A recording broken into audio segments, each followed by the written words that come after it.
안녕하세요. 지금 전 세계에서 가장 핫한 선수의 모든 것 풀스토리를 전해드립니다. 스카우트 H, 한국 최고의 해외 축구 전문 기자, 분석 전문 기자, 부버지 김현민 기자와 함께합니다. 안녕하세요. 네, 안녕하세요. 손흥민 선수 풀스토리 3편째입니다. 아무래도 독일 축구의 정통한 김현민 기자이다 보니까 지금까지 저희가 잘 알지 못했던 손흥민 선수의 독일 시절 이야기들 이어지고 있는데요. 이번 시간은 레버쿠젠 시절의 활약과 그리고 레버쿠젠 시절의 비하인드 스토리 그리고 손흥민 선수의 이적 과정의 일들을 좀 전해드리고자 합니다. 일단 레버쿠젠 시절에는 손흥민 선수가 챔피언스리그도 뛰었고 다양한 또 인연들도 있었고 여러 가지로 이제 큰 기대 속에 이적을 했어요. 손흥민 선수 함부르크를 떠나서 레버쿠젠에 어떻게 가게 됐을까요? 일단 손흥민 선수는 그러니까 제가 아까도 이전 편에서도 얘기 드렸다시피 항상 가장 본인은 원하는 팀을 이제 선택을 해왔다라고 했잖아요. 그래서 솔직히 프리미어리그 팀들은 관심 정도를 보인 거에 그 스카우트를 하는 입장에 더 가까웠고요. 왜냐면 워크 퍼밋 같은 건 문제들도 있잖아요. 그렇죠. 그러다 보니까 실질적으로 손흥민 선수한테 그래서 적극적으로 영입에 나선 거는 도르트문트하고 레버쿠젠이었거든요. 근데 그 중에서도 이때가 손흥민 선수가 계약 기간이 1년 남은 상태였어요. 그래서 함부르크는 재계약을 하고 싶어 했는데 손흥민 선수 쪽에서 이제 재계약에 미온적인 반응을 보이니까 왜냐면 함부르크가 그때 성적이 좋지가 못했으니까요. 명성과는 다르게 그래서 이제는 챔피언스리그 한 단계 스텝업을 해야 된다고 생각을 했을 때 어쨌건 간에 당시 기준으로서 손흥민 선수의 이적료가 1250만 유로였는데요.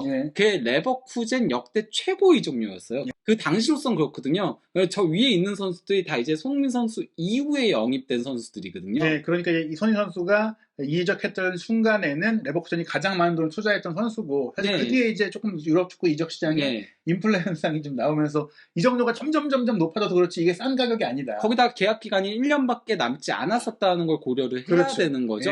그러니까 거기다 이제 도르트문트는 아무래도 경쟁 선수들도 많이 있었고 그 시기에 도르트문트는 우승하고 막 이러던 시기였잖아요. 챔피언스리그 결승전 가고 그러던 때였다 보니까 손흥민 선수와 주전 경쟁도 조금 더 수월하고 그리고 어쨌건 간에 본인한테 그만큼의 이적료를 지불해주는 그런 팀을 선택을 하게 된 거였죠.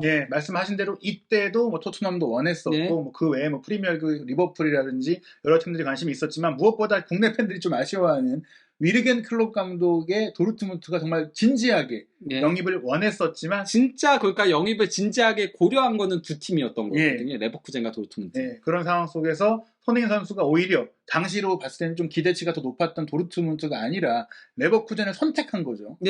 그리고 레버쿠젠 선택하면서 봤을 때 이제 함부르크에서도 굉장한 이제 기대를 했던 선수인데 아쉬웠을 것 같아요. 그러니까 함부르크 역대 이적료 순위에서도 이게 7위긴 한데요. 그 뒤에 차하노글루 같은 경우는 떠난 케이스거든요. 그리고 이제 계약 기간이 1년밖에 남지 않았기 때문에 비싸게 팔 수는 없었던 것도 있었어요. 거기다가 대용 같은 경우는 이미 분데스리가에서 잔뼈가 굵은 선수여서 그러니까 전성기 때 떠난 케이스고요. 맨체스터 시티로. 또 그때 맨시티는 돈이 많았던 시기였고요. 그렇죠. 그리고 또 이제 반더바르트 같은 경우도 전성기 때 이제 레알 마드리드 갔으니까 이적료가 비싸게 됐던 거였고요. 그리고 이제 블라루즈 같은 경우는 첼시 그때는 분데스리가 최고의 수비수 중에 한 명으로 뽑혔었거든요.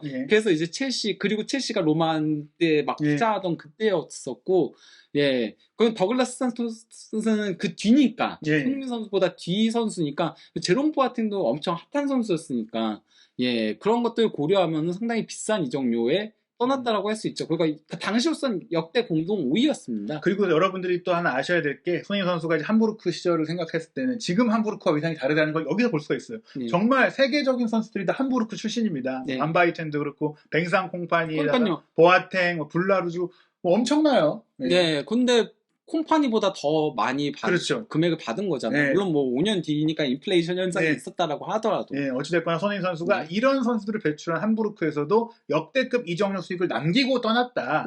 그리고 레버쿠젠에 가서도 계속 기대치만큼 좋은 활약을 했죠. 두 시즌 연속 이제 두 자릿수 골을 넣었죠. 가자마자. 그러면서 좋은 모습들 보여주긴 했는데 거기다가 이제 챔피언스 리그에서도 처음보다는 첫 시즌은 골이 없었거든요. 하지만 이제 2014-15 시즌에는 8경기에 출전해가지고 3골을 넣으면서 좋은 모습들을 보여주긴 했었습니다. 예선전에도 나와서 예선부터 골을 넣고 어찌됐거나 이제 손흥민 선수를 챔피언스 리그에서 볼 수 있게 됐었고 그때 또 기억하는 게 본인이 또 좋아하는 팀으로 사실 공공연하게 알려졌던 맨유와 맞대결도 하면서 이제 프리미어리그 팀들에게도 좀 알려지기 시작했고, 뭐 그때도 네. 유명하긴 했지만 네. 점차 커리어가 상승 곡선에 있었고요. 또 컵 대회에서, 그러니까 모든 대회에서 골을 넣었죠. 네. 컵대에서도 뭐 2013-14 시즌에는 4경기에 출전해가지고 2골, 그 다음엔 2경기에 출전해가지고 1골 넣었는데요. 그러니까 함부르크 때는 예. 컵대에 골이 없었거든요. 예. 포칼에서 5경기 출전해가지고 골이 없었는데 이때는 이제 골 넣었다는 거고요. 그래서 이제 손흥민 선수가 공식 대회에서는 87경기에 출전해가지고 29골 11도움을 기록을 했었습니다. 예, 지금의 토트넘에서의 그 득점 페이스나 뭐 공격 포인트를 보자면 좀 적게 느껴질 수 네. 있겠지만 그래도 아직 어린 나이였었고 네. 뭐 레버쿠젠에서 어느 정도 본인의 윙포워드로서의 뭐 제 몫은 했다 이렇게 볼 수 있는 기록이죠. 예. 레버쿠젠에서는 좀 어떤 위치에서 뛰었나요? 그러니까 현재와 많이 비슷하다라고 할 수 있긴 해요. 그러니까 그 왼쪽 윙포워드로 60경기에 출전해가지고 20골 9도움을 기록을 했었거든요. 그리고 거기서 지금의 모습들이 일단 그래도 레버쿠젠 시절부터 조금씩 이제 확립되기 시작했다. 그래서 그런 패턴 플레이 같은 것들도 나오기 시작했다라고 할 수 있겠는데요. 근데 솔직히 이 시기에까지는 손흥민 선수의 평가는 약간 좀 기복이 심하다는 평가들은 있었어요. 이때까지는. 그래서 뭐 득점력은 상당히 좋은 공격수 평가를 받긴 했지만은 기복이 심하다 보니까 이때까지는 그래서 이제 실제 키커지 평점 같은 경우도 그렇게 좋은 편은 아니었었고요. 그리고 이제 그 키커지에서 맨날 그 랑리스테 뽑잖아요. 네. 랑리스테를 뽑을 때도 아예 그 순위권 안에 끼지 못했던 적도 있었고요. 그리고 이제 가장 높은 순위가 2014-15 시즌 그 전반기에 K5가 가장 높았거든요. K5가 뭐냐면요. 리그 내에서 어느 정도 경쟁력이 있는 거기에서의 이제 5번째다라는 얘기예요. 그러니까 그 위에 인터내셔널 클래스라고 해가지고 그거는 이제 유럽 무대에서도 통하는 선수 그 위가 이제 월드 클래스가 있는 거거든요. 그러다 보니까 손흥민 선수의 그 레버쿠젠 시절의 평가는 약간 좀 가능성은 있는데 아직까지는 터지지는 않고 있다. 조금 그런 평가들이 있었던 거였죠. 그러니까 어떻게 보면 함부르크 시절에는 굉장한 기대감을 모았던 정말 최고의 유망주로 기대를 받았는데 레버쿠젠에서는 그만한 기대치만큼에는 못했다. 뭐 그래도 평가는 쳤지만 뭐 월클이라든지 뭐 리그 최고라든지 이런 평가까지 못했다는 거죠. 실제 그 분데스리가 어쨌건 간에 분데스리가 기준으로 단일 시즌 최다골은 함부르크에서의 마지막 시즌이기도 했었으니까요. 이 정도면 이제 그 다음 시즌에 15골, 18골 막 이렇게 올라갈 줄 알았는데 그거는 조금 안 됐었다는 거죠. 하지만 그럼에도 불구하고 손흥민 선수가 레버쿠젠에서 챔피언스리그 경험을 쌓았고요. 또 이제 로거 슈미트 감독 밑에서 로거 슈미트 감독이 굉장히 그 압박을 강하게 가져가고 수비 가담도 많이 시키고 그리고 굉장히 속공 플레이들을 많이 시키잖아요.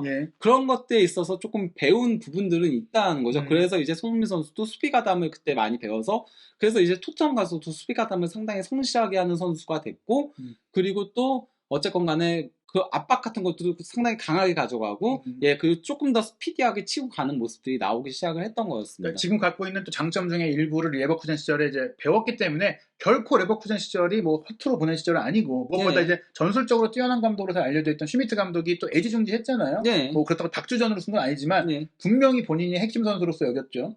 그래도 거의 손흥민 선수가 닥주전이었죠. 막판에 약간 교체를 했다. 그러니까. 그거는 애초에 그게 이적 얘기가 있고 하니까 그렇게 된 거지. 어찌됐거나 로거 슈미트 감독을 만나서 지금의 손흥민 선수가 되는 과정 속에 아주 의미 있는 경험을 쌓았는데 기복이 있다고 했는데 사실은 단 하나의 팀을 상대로는 기복이 없었습니다. 바로 도르트문트만 만나면 그리고 말씀하신 그 속공 플레이를 또 기가 막히게 도르트문트전에 썼었고 클롭 감독이 정말 벙찌게 만들었었는데 어느 정도로 잘했던 건가요? 도르트문트 상대로? 일단 뭐 12경기에 출전해가지고 8승 1무 3패였고요. 그리고 9골 넣었었거든요. 그냥 특히나 함부르크 같은 경우는 그렇게 좋은 팀이 아니었잖아요. 그 시기 함부르크는. 그럼에도 불구하고 도르트문트한테 유난히 강했었다. 그래서 아직까지도 사우스햄튼에 이어서 두 번째로 골이 많은 기록이기도 하고 무엇보다도 이제 함부르크에서의 마지막 시즌에 2번의 맞대결에서 전부 다 2골들을 기록을 했었거든요. 그러면서 거기다가 그때 왼발 가마차기로 중거리 슈팅으로 골 넣는 그런 환상적인 골들을 기록을 하기도 했었죠.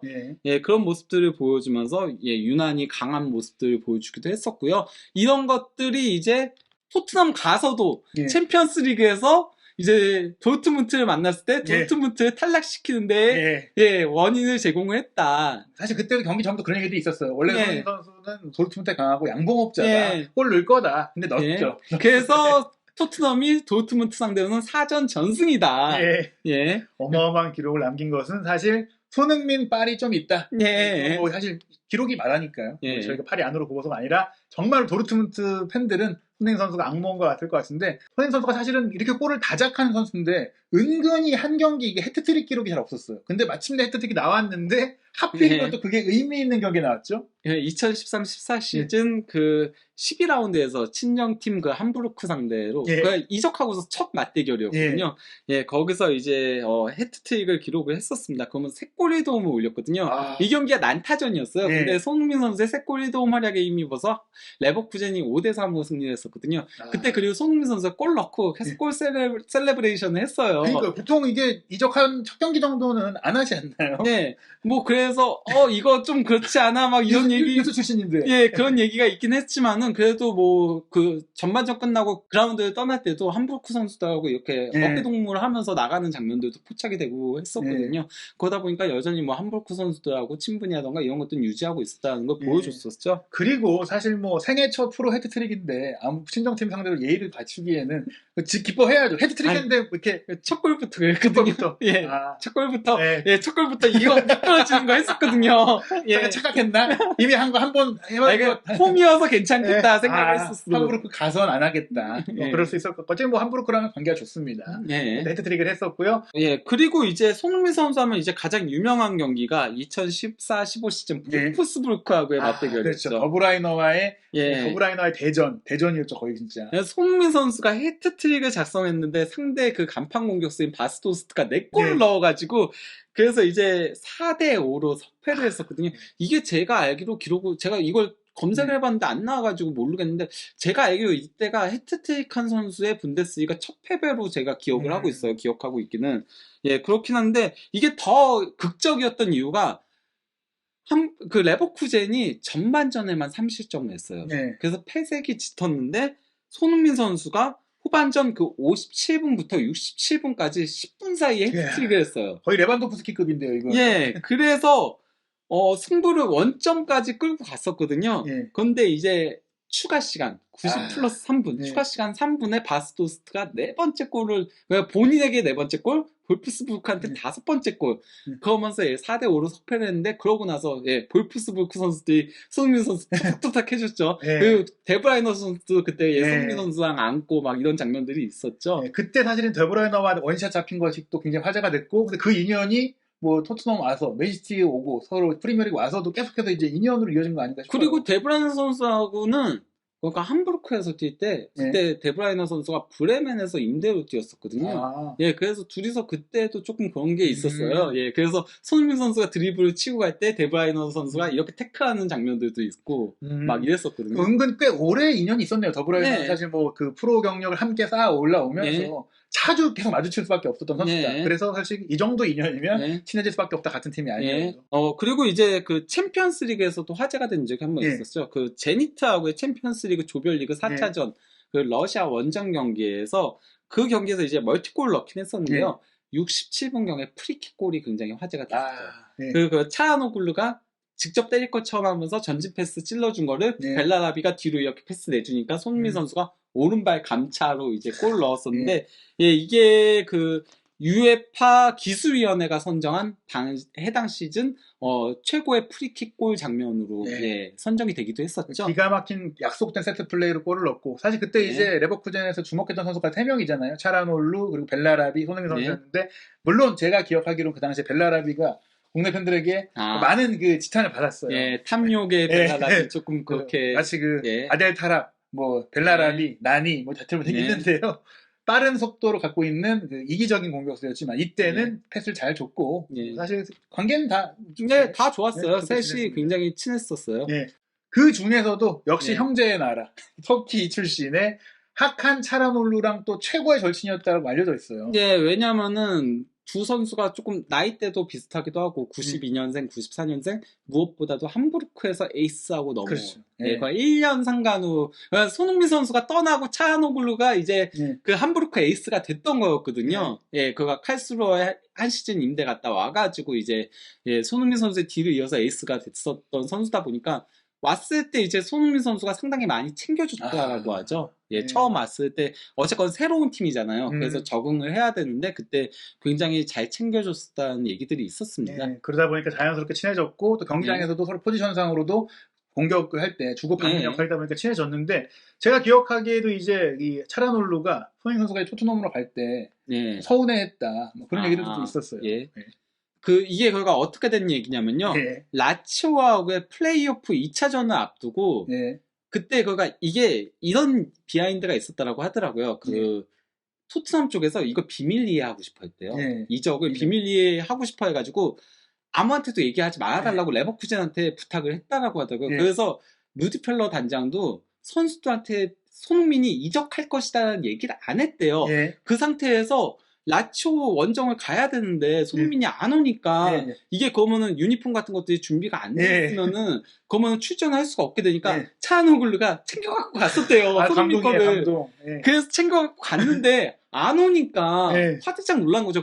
자기네들 아무 언지를 받은 게 없으니까 그런 것들 몰라가지고 그래서 이제 뒤늦게 이제 그게 이적을 했기 때문에 못 왔다는 게 알려지니까 그때 이제 차하노글루가 상황을 잘 모르니까 조금 격양된 얘기들을 했었죠. 뭐냐면은 그가 모든 팀이 다 굉장히 실망을 했다라고 얘기를 하면서 그러면서 이제 그의 잘못은 아니다라고 얘기하면서 손흥민은 그런 실수를 범할 사람이 아니다 이러면서 나는 주변의 사람들이 잘못 대하고 있다라고 생각한다. 그러면서 이제 아버지를 저격했다는 기사들이 나왔던 거였죠. 그쵸. 본인이 뭐 하진 않았을 거고 아빠가 시킨 대로 했겠지. 그렇게 얘기가 나온 거였는데 그래서 이제 손흥민 선수도 거기에 대해서 반박을 했잖아요. 그게 아니다. 그렇게 얘기를 하고 했었는데, 근데 차하노글루가 아마 그렇게 생각했던 이유는 있을 거예요. 왜냐면 차하노글루가 칼스루어에서 뛰었던 시절에 아버지가 몰래 재계약을 했었거든요. 칼스루어랑. 근데 아버지가 몰래 그 트라브존스포르하고 이적 계약을 체결한 거예요. 아들 모르게. 미성년자니까. 미성년자여가지고 아들 모르게 그렇게 했었는데, 그게 결국 문제가 돼가지고 트라브존스포르에서 이제 스포츠 중재위원회에 제소를 해가지고 2016-17 시즌에 후반기를 못 뛰었어요. 4개월 출전 정지 중징계를 받았어요. 엄청나게 선수에겐 큰 타격이죠. 네, 그리고 차하노글루가 그것 때문에 어쨌든 본인 잘못으로 된 거잖아요. 아버지 잘못이더라도. 그래서 그 시간에 주급을 받지 않았었거든요. 그런 아버지와 관련된 일들이 그래서 다시는 아버지하고는 모든 계약 같은 것들 안 할 거다. 얘기도 안 할 거다라고 내가 다 할 것이다라고 얘기를 했었거든요. 그러다 보니까 아마 손흥민 선수도 그런 게 아닐 것일까라고 생각을 한 거겠죠. 근데 그거는 차하노글루가 잘못 알고 있었던 거였고 이거는 그냥 레버쿠젠 구단 쪽에서도 얘기를 안 한 부분들이 있는 건데, 근데 그거는 어쩔 수 없는 거죠. 비밀리에. 그렇죠. 그걸 뭐 얘기하면 또 소문 새 나가니까. 거기다가 손흥민 선수 원하는 구단들이 있으니까 하이제킹을 당할 수 있는 거잖아요. 그렇죠. 한 번만 얘기해도 이 사람이 전화하고 전화가면 쫙 퍼져가지고 토트넘에 얘기가 되고 있었는데 갑자기 누가 껴들어올 수 있기 때문에. 그렇기 때문에 토트넘에서 굉장히 비밀리에 진행을 하고 싶어 했다라고 하더라고요. 실제로 이때도 리버풀도 원했다고 얘기가 나왔었어요. 그렇기 때문에 뭐 하칸 차란올글루는 좀 오해 때문에 그런 것이고 그래서 이후에는 둘의 관계가 뭐 괜찮은 거죠. 이게 실제로 토트넘하고 레버쿠젠하고 그가 이적하고 그 다음 시즌에 챔피언스리그에서 맞대결에 조별리그에서 붙었었잖아요. 그때 이게 찍힌 사진이거든요. 그래서 그러면서 약간 좀 화해한 거 아니냐 이런 얘기들이 나왔었죠. 그 정도 일로 뭐 같이 원수가 되고 뭐 결연할 정도 아니고 물론 이제 그 뒤에는 둘의 활동 무대가 다르다 보니까 그때만큼의 관계는 아니겠지만 차란올루는 좋은 관계고 또 차란올루는 그 이후에 레버쿠젠 떠나서 또 굉장히 잘 됐죠. 지금도 뭐 인테르에서도 상당히 좋은 활약을 펼치고 있죠. AC 밀란에서도 잘했었고 계속해서 세계적인 미드필더 중에 한 명으로 활약하고 있기 때문에 손흥민 선수의 대표적인 유명인 절친이라고 할 수 있겠고요. 그리고 또 하나의 좀 뒷이야기가 있는데 이때 사실 저도 이제 뭐 뒷이야기들로 많이 나왔는데 손흥민 선수가 좀 게임을 많이 한다. 뭐 이런 얘기들이 돌았었어요.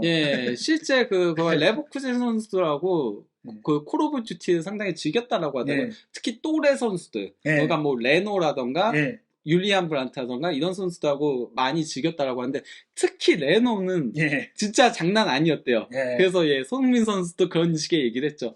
야, 뭐 들어갈 때마다 레노가 있더라. 예. 얘는 연애도 안 하는지 몰라. 뭐 그런 예. 얘기를 했었죠. 예. 게임 너무한다. 진짜 나는 적당히 하는데 넌 너무한다. 약간 이런 느낌이 있고 예. 사실 그 뒤에 좀 프리미어리그 토트넘 와서도 게임을 했다 뭐 이런 얘기들이 있었어요. 그래서 손흥민 선수의 가장 큰 취미 중에 하나가 게임이라고 얘기를 했죠. 이게 온라인으로 그 멀리 있는 그 친구들 또 다른 예전 동료 선수들과도 함께 할 수 있다 보니까 하나의 조금 이제 뭐 여가 생활로서 충분히 뭐 안 좋은 게 아니고 적당히 한다면 나쁘지 않은 것 같습니다. 그리고 이제 결국은 손흥민 선수가 계속해서 연결됐던 프리미어리그로 가게 되는데요. 레버쿠젠을 떠나서 2015년 여름에 이제 토트넘으로 갔어요.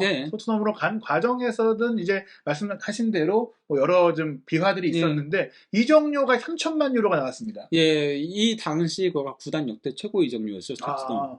그 위는 다 이제 이유거든요. 사실 토트넘도 그 시점에서는 그냥 여러 명 중에 한 명이 아니라 최고의 그 투자한 선수라는 거네요. 그러니까 뭐 손흥민을 원하는 팀들은 그때도 있었거든요. 근데 손흥민 선수는 여기서 또 보이는 거죠. 항상 최고의 이적료를 지불하면서 본인에 대한 가치를 높여주는 것들을 굉장히 중요시 여겼다는 거죠. 이때 토트넘은 사실 루카 모드리치도 배출했고 가레스 벨도 나와서 레알 마드리드 보내고 있었고 물론 이제 뭐 최고의 빅클럽이라고 할 수 없지만 그 밑에 단계에서 좀 그 셀링 클럽의 느낌이 있어도 그 밑에 단계에서 굉장히 좋은 경기력을 보이고 유망한 선수들을 잘 사오는 팀. 실제로 이제 이 에릭 라멜라가 손흥민 선수보다 먼저 오긴 했지만 또 같은 가격이긴 하지만 이때 라멜라는 굉장한 기대감을 받았던 선수잖아요. 물론 솔다도도 있긴 합니다만. 솔다도도 있는데 뭐 솔다도도 그때는 라리가에서 굉장히 그 잘하던 선수예요. 레알 마드리드 출신이고 그래서 손흥민 선수를 영입했던 토트넘은 지금도 뭐 좋은 팀이지만 그때도 굉장히 기대를 받던 팀이었다. 꽤 많이 투자를 했다라고 볼 수 있겠고요. 레버쿠젠 입장에서도 굉장히 큰 수익을 안겨준 선수. 그러니까 구단 역대 최고 이적료 당시로서는. 왜냐면 베일리랑 이제 하버츠는 그 뒤니까. 그리고 사실 베일리 같은 경우도 굉장히 좋은 선수였고 최근 정말 프리미어리그가 돈을 더 많이 쓰기 시작한 시점임에도 불구하고 손흥민 선수가 가격 차이가 얼마 안 나고 이제 하베르츠가 많이 차이가 나긴 해요. 8천만 유로. 이 정도 그 차이가 난 이유는 뭘까요? 뭐 일단 하베르츠 자체가 워낙 레버쿠젠에서는 제가 얘기를 드렸잖아요. 레버쿠젠에서의 활약만 놓고 보면은 하베르츠가 손흥민 선수보다 더 위다. 손흥민 선수는 토트넘으로 가서 훨씬 더 발전한 부분들이 있다라고 얘기를 드렸기 때문에 저 시점에선 그런 것들이 일정 부분 있죠. 거기다가 뭐 하베르츠 자체가 독일에서 워낙 그 황태자처럼 평가를 받기도 했었고 그러다 보니까 이적료가 더 붙게 된 케이스긴 하죠. 게다가 또 첼시가 뭐 이 당시만 하더라도 뭐 러시아 그런 문제가 없었기 때문에 자금력도 확실히 있어서 영입해갖고 챔스 우승까지 결국 했고 그래서 뭐 결국에 하이 하베르츠 다음에 거의 높은 수익을 남겨준 선수가 손흥민이다라고 해도 뭐 과언이 아닙니다. 얼마 차이가 안 나기 때문에. 그리고 토트넘이 쓰는 돈과 첼시가 쓰는 돈은 다르니까. 그렇죠. 그 토트넘은 뭐 하베르츠보다도 더 비싼 선수도 있잖아요. 뭐 케파라던가 아니면은 뭐 루카쿠라던가 둘 다 망했지만 엄청난 돈을 쓰던 팀이기 때문에 이거를 고지것대로 손흥민 선수의 가치가 이렇게 떨어진다라고 볼 수는 없을 것 같습니다. 그리고 어쨌건 간에 시기상으로도 더 뒤기도 하고 그렇죠. 5년이나 뒤 훨씬 그 시장 가치나 물가가 다르다고 보시면 될 것 같고요. 그런데 사실 저희가 이제 토트넘에서의 엄청난 활약들을 이제 총정리를 이미 했는데 사실 토트넘에서 첫 시즌에서는 그렇게 얘기를 많이 안 했어요. 왜냐하면 첫 시즌은 솔직히 저도 그 당시에 제가 이제 기자로서 기사를 쓸 때도 이런 얘기를 했었습니다. 손흥민 선수가 역습 상황과 공간이 많을 때 장점이 있는데 공간이 좁아졌을 때 플레이가 조금 아쉬운 면이 있고 프리미어리그에서 쉽지 않을 수 있다. 그 프리미어리그에서 잘 맞는 부분도 있지만 고전할 수 있는 부분들이 있고 본인이 성장을 해야 된다고 했는데 이런 지표 때문이죠. 이게 그러니까 뭐 시즌 중반에 나왔던 지표긴 한데요. 그 시점에 손흥민 선수가 2골밖에 넣지 못하고 있었고요. 그리고 이제 슈팅 대비 득점 전환율 이게 거의 30회 이상 슈팅을 때린 선수들 중에서 2번째로 낮았어요. 데파이가 얼마나 안 좋았는지 맨유에서 이것만 봐도 알 수 있는 거죠. 하지만 손흥민 선수보다 데파이의 그 부진이 더 큰 화제가 됐죠. 맨유의 새로운 7번으로 기대를 받았는데 데파이 역시 뭐 최악의 부진. 이때는 좀 손흥민 선수의 안 좋은 시기다 보니까 사실 이때도 좀 화제가 된 게 그래서 손흥민 선수가 다시 분데스리가로 돌아갈 수 있다는 소문이 파다하게 나왔고 실제로 그게 뭐 진행됐죠? 그리고 그래서 이제 볼프스부르크가 딱 토트넘이 영입했던 돈으로 영입을 하겠다라고 했었고 이 시기에 이제 볼프스부르크도 손흥민 영입이 필요했었거든요. 그가 에이스 선수들이 나갔었기 때문에 데브라이너라던가 그렇기 때문에 영입이 필요했던 시점이었는데 그래서 좀 베팅을 한 거였는데 토트넘에서 그리고 손흥민 선수도 볼프스부르크 가고 싶어 했다라고 네, 실제로 하죠. 그 얘기가 듣고 예, 본인도 그러니까, 얘기해서 예, 그러니까요. 프리미어리그에서 네. 너무 힘들었기 네. 때문에 이대로 가면 내가 네. 못 뛰겠다 싶어가지고 하려고 했는데 포체티노 감독이 붙잡았다고 하죠. 예. 내가 너 키워줄 수 있다. 네. 남아 달라. 이렇게 해가지고 남았는데 결국 그게 성공 신화로 이어지게 된 거죠. 예, 그러니까 대단한 게 첫 시즌에 솔직히 기록적으로나 경기력적으로나 모든 면에서 안 좋았던 게 맞아요. 근데 그런 상황이 되면 솔직히 포체티노 감독이 나중에도 얘기했지만 내가 사우스햄튼 시절에도 영입하려고 했는데 손흥민이 안 왔다. 근데 여기 와서도 이제 마침내 같이 할 수 있게 됐다라고 기대를 했는데 딱 와서 첫 시즌 해봤는데 안 좋아. 그럼 솔직히 기대만큼 별로네. 배제할 수도 있거든요. 실제 감독이. 그리고 잉글랜드 언론들에서는 레비 회장이 손흥민의 활약에 실망해가지고 예. 팔려고 한다라는 보도까지도 예. 나왔었어요. 이런 얘기들이 있었는데 포체티노 감독이 붙잡은 거죠. 그러니까 실제로 이렇게 투자금을 거의 회수할 수 있는 또 제안이 왔고 네. 손흥민 선수 본인조차도 나 그냥 잘 뛴 대로 돌아가서 원래 하던 데 가서 또 뛰면서 또 사실 이때는 이제 군 문제에 대한 해결 문제도 가까워지고 있어서 여기서 더 고전한다면은 어떻게 될지도 모르고 고민이 컸는데 그래서 제가 듣기로도 포체티노 감독을 직접 면담을 했는데 아니다. 넌 할 수 있다. 그리고 다음 시즌 대활약. 그리고 이제 상도 받고 함께 잘 되면서 지금 상황까지 왔고 결국 그 잔류 선택은 옳았던 거죠? 예, 그렇죠. 저는 그가 결국 토트넘에 있었기 때문에 더 발전을 할 수 있었다고 생각을 하고 있거든요.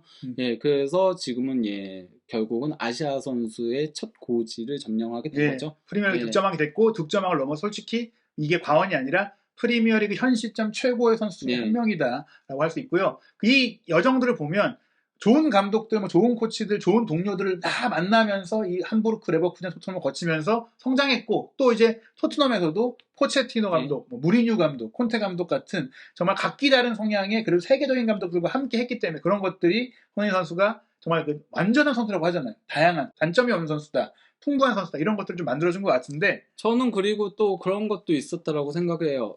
어쨌건 간에 손흥민 선수는 항상 본인이 많이 뛸 수 있고 본인에 대한 가치를 인정해주는 팀들을 선택을 해왔었고 그러면서 이제 에이스로 등극을 하게 되면은 사람이 조금 그래도 나태해질 수도 있고 하지만은 계속 향상심을 가지고 플레이를 하면서 손흥민 선수처럼 이렇게 나이가 들면서까지도 계속적으로 발전하는 선수는 저는 거의 본 케이스들이 많지가 않거든요. 뭐 드록바라던가 아니면 뭐 벤제마라던가 레반도프스키라던가 뭐 이 정도 제외하면은 변화를 가져가면서 조금 변화해가는 그런 과정들이 있었을지 몰라도 메시라던가 그런 호날두 같은 선수들이 그런 케이스잖아요. 그러니까 롤적인 변화를 가져가면서 뭐 그런 것들을 가져갔을지 몰라도 손흥민 선수처럼 계속 발전해간 선수는 그렇게 드물다라고 생각해요, 정말. 저도 생각했을 때 사실 손흥민 선수가 원래도 빠르고 원래도 양발 능력이 있었는데 그 능력을 그대로 유지하는 것뿐만 아니라 그게 더 좋아졌고 물론 스피드에 대해서는 뭐 더 빨라질 수는 없겠지만 슈팅도 더 좋아졌는데 솔직히 말하면 스피드는 이제는 내려오고 떨어졌죠. 있어요. 이젠 내려올 수밖에 없어요. 내려올 나이예요, 이제. 하지만 대신 경기 운영 능력이라든지 패싱력이라든지 전반적인 전술적인 소화 능력이 엄청 상당했다는 건 본인이 그만큼 좋은 경험도 했지만 노력을 했다. 참고로 손흥민 선수가 지금은 33km/h도 잘 나오지 않거든요. 32km/h 후반대에 나오거나 그래요. 근데 분데스리가 시절에는 34.2km/h가 나왔습니다. 그때 속도가 지금까지 유지됐다면 사실 뭐 더 엄청났겠지만 호날두도 그건 안 됩니다. 호날두도 그렇죠. 그래서 호날두도 역할을 바꾼 거잖아요. 그렇죠. 본인의 플레이 스타일을 바꾸고 한 거거든요. 그렇다고 해서 또 완전 느린 건 아닙니다. 그렇죠. 여전히 빨라요. 그러니까 스프린트를 대신 횟수를 이제 뭐 좀 줄인다거나 아니면은 빡 한번 뛸 때 타이밍으로 가는 거죠. 단지 본인의 절대치에서는 조금 내려왔다. 그렇죠. 어릴 때 그게 안 되니까 그런 거죠. 대신 타이밍 싸움 등을 통해서 여전히 배우 공간을 질주하고 있는 손흥민 선수인데요. 아까 말씀하셨듯이 사실 손흥민 선수가 이제 출전기에 대한 아쉬움이 있었을 때는 볼프스부르크 이적을 본인이 원할 정도로 뭔가 그래도 이적에 대한 의지가 아예 없는 선수가 아닌데 사실 이제 독일 쪽 얘기를 하다 보니까 저희가 이 얘기를 좀 질문 드리고 싶었었어요. 왜냐하면 손흥민 선수가 지난해 토트넘과 계약을 하기 전에 재계약을 하기 전에 바이에른 뮌헨이 관심을 갖고 있다라는 보도가 나왔었거든요. 사실 뭐 이제 많은 보도들이 말씀하신 대로 여러 가지 이유로 나오게 되는데 지금 시점에서 그렇고 사실 바이에른 뮌헨이 공격진에 새로운 선수가 필요한 건 맞잖아요. 이 이적설 그 당시에는 왜 나온 것이고 현재 상황은 좀 어떤가요? 근데 바이에른 뮌헨이 손흥민 선수 항상 주시하고 있는 건 맞아요. 주시하고 있는 건 맞는데 솔직히 말해서 진지하게 고려는 안 하고 있어요. 왜냐하면은 손흥민 선수의 이적료 가치가 너무 높기 때문에요. 그러니까 사실 독일에서 잘하는 선수들은 다 바이에른 뮌헨으로 일단 간다고 봐야 되는데 손흥민 선수도 뭔가 보여줬고 예. 사실 독일에서 또 어린 시절을 보냈기 때문에 그건 언어 문제도 예, 없고 그리고 바이에른 뮌헨에 대한 본인의 예. 마음도 있지 않을까 그런 생각 들었었거든요. 근데 예. 손흥민 선수 솔직히 말하면은 이제는 분데스리가 무대로 돌아가는 거를 별로 생각하지 않고 있죠. 그렇죠. 이제는 만약에 간다면 맨유나 레알 마드리드를 예. 항상 얘기해 오긴 했었죠. 예, 그 본인 입장에서 굳이 분데스리가를 바이에른 뮌헨이라고 하더라도 택할 예. 이유는 없다. 거기다가 바이에른 뮌헨도 그가 손흥민 선수가 그가 분데스리가에서 감당하기에는 너무 이적료가 비싼 선수긴 해요. 그러니까 바이에른 뮌헨이 물론 뭐 거액을 지을 때가 아주 없진 않잖아요. 그러니까 예. 예를 들면 사네라던가 예. 우파메카노라던가 뭐 리카 에르난데스 예. 이런 케이스들이 있긴 한데 그런 선수들을 영입했을 때는 어렸을 때예요. 예. 손흥민 선수는 지금 나이도 어느 정도 있는 상태이고 하다 보니까 손흥민이 싸게 나오면 당연히 영입하고 싶어하죠. 그러면 모든 팀이 다 뛰어들어요. 예. 근데 손흥민 선수한테 책정됐던 이적료가 이전에도 재계약 이전에도 뭐 토트넘은 8천만 유로에서 뭐 1억 유로 원한다는 얘기들이 나왔었고 지금은 득점왕까지 했고 계약 기간도 길고 그러면 그거보다 훨씬 큰 금액이기 때문에 바이에른 입장에서는 그거는 감당이 안 되는 금액인 거죠. 이 보도가 나왔던 것은 뭐 아주 공신력 있는 것은 아니지만 관심이 있다. 왜냐하면 2021년 여름에 그 재계약을 체결하기 전이다 보니까 계약 기간이 1년밖에 안 남았었어요. 그러다 보니까 그 시점에 선수가 재계약을 안 한다고 했을 때는 충분히 감당 가능한 이적료로 움직일 수가 있고 당시 또 바이에른 뮌헨이 이 공격 포지션에 계약 기간이 끝나가는 선수들이 꽤 있었잖아요. 그러다 보니까 이런 소문이 나왔고 지금 현 시점 같은 경우에는 레반도프스키가 자꾸 떠난다고 이제 하고 있어서 누구로 대체할 것이냐 뭐 그런 과정 속에서도 이제 거론이 될 법한데 말씀하신 대로 이미 재계약을 했기 때문에 안 했다면 후보에 당연히 들어갔겠죠. 그렇죠. 당연히 후보에 들어올 수 있었다고 보는데 그런 것 때문에 손흥민 선수는 솔직히 말하면 바이에른 입장에서는 터치할 수 없는 선수에 가깝다고 할 수 있죠. 물론 바이에른이 돈이 없는 구단은 아니거든요. 그가 지으려면 지을 수 있는데 이게 그가 독일식 사고방식과 연결이 돼 있는 거예요. 독일식은 그래도 최대한 합리적인 지출 이걸 굉장히 중시 여기기 때문에 좀 그런 부분에 있어서 그러니까 루메니게라던가 뭐 헤네스라던가 이런 사람들이 자주 하던 얘기 있잖아요. 호날두를 데려와서 얼마나 쓸 거냐, 서비스 타임이 얼마나 되느냐. 근데 그 연봉과 그 이적료 이거는 비합리적이다. 그렇죠. 항상 그 얘기를 했죠. 이게 그러니까 호날두를 저평가하거나 그런 것들이 아니에요. 이거는 전형적인 독일식 사고 방식인 거거든요. 그 선수가 얼마나 대단한 선수인 걸 알고 또 당장 오면 당장은 도움이 된다는 걸 알지만은 서비스 타임까지 다 고려를 해야 되기 때문에 그런 거에 있어서는 그렇다는 얘기인 거죠. 결국에 이제 손흥민 선수가 독일 분데스리가에서 성장한 선수로서 뭐 누구나 이제 이런 최고 선수들이 연결될 수 있는 바이에른 뮌헨과 연결이 된다라는 보도들은 유럽 현지에서 나오긴 했었지만 아주 뭐 밀도 있는 얘기들은 아니었고. 그래서 이제 독일의 이제 뭐 나름 유명한 정통한 기자들 같은 경우는 저거는 그냥 뭐 그 관심만 있다 정도인 거지 실질적으로 고려 대상이 아니다. 손흥민 고려 대상이 아니다. 이런 식으로 얘기들이 나왔었죠. 정말 사실 제가 여기서 하나 드리고 싶은 얘기가 왜 손흥민은 빅클럽 이적설이 없느냐 이런 얘기들을 많이 하셨는데 실제로 2021년 여름에는 꽤 나왔어요. 이게 공신력 있는 매체가 아니라고 해서 그런 거지 조금 이제 계약 기간이 얼마 안 남다 보니까 여러 많은 그 유럽의 조금 2, 3류 언론들이 뭐 레알 마드리드가 본다, 유벤투스가 본다, 바이에른 뮌헨, 나폴리 관심 갖고 있다 다 많이 나왔었습니다. 근데 그 이유가 이제 계약 기간이 얼마 안 남았으니 그 중에 노릴만한 선수 보면은 손흥민 아니겠냐 아시아 마케팅 되고 그런 과정 속에서 이제 많은 얘기들이 나왔는데 뭐 실제로 그리고 그런 팀들이 손흥민 선수가 다 상대를 해봤기 때문에 누군지도 알고 장점도 알고 뭐 만약에 매물로 나온다면은 뭐 움직일 수 있었겠지만 뭐 토트넘은 아시다시피 팔 생각이 없다. 그렇죠. 그래서 이런 이적설들 뭐 가능성은 없고 다만 손흥민 선수는 이런 팀들이 충분히 노릴 수 있는 선수는 맞다. 뭐 이렇게 정리할 수 있겠습니다. 저희가 말씀드렸듯이 토트넘이 이제 막대한 투자를 하기로 했기 때문에 2022년 여름 이적 시장에 옮길 가능성은 없다고 생각하셔도 될 것 같고요. 다만 이제 2022, 2023 시즌에 정말 더 성장해서 더 뭔가를 보여준다면 진짜 그때는 어떻게 될지 모르는 일이 있을 수도 있어요. 왜냐하면 계약 기간도 이제 남은 시간들이 짧아지는데 요즘은 선수들의 선수 생명이 길어지고 있다 보니까 30대 중반까지도 경기력이 유지된다면 토트넘에서 은퇴하지 않고 한 번 더 옮길 가능성은 미래에 생각해 볼 수 있다. 뭐 이런 정도로 정리해 볼 수 있겠습니다. 손흥민 선수의 이 역대급 유럽 무대 도전기 독일 분데스리가 시절이 없었다라면 있을 수 없었다고 할 수 있겠는데요. 손흥민 선수의 풀스토리 두버지 김현민 기자와 총정리해봤습니다. 한준TV는 앞으로도 세계 축구에서 가장 뜨거운 선수들의 풀스토리를 전해드리는 스카우트 H를 연재할 텐데요. 궁금하신 선수가 있다면 댓글로 남겨주시기 바랍니다. 한준TV 새로운 채널로 구독, 좋아요, 알림 설정해 주시고 새 채널의 새로운 영상들 놓치지 마시기 바랍니다.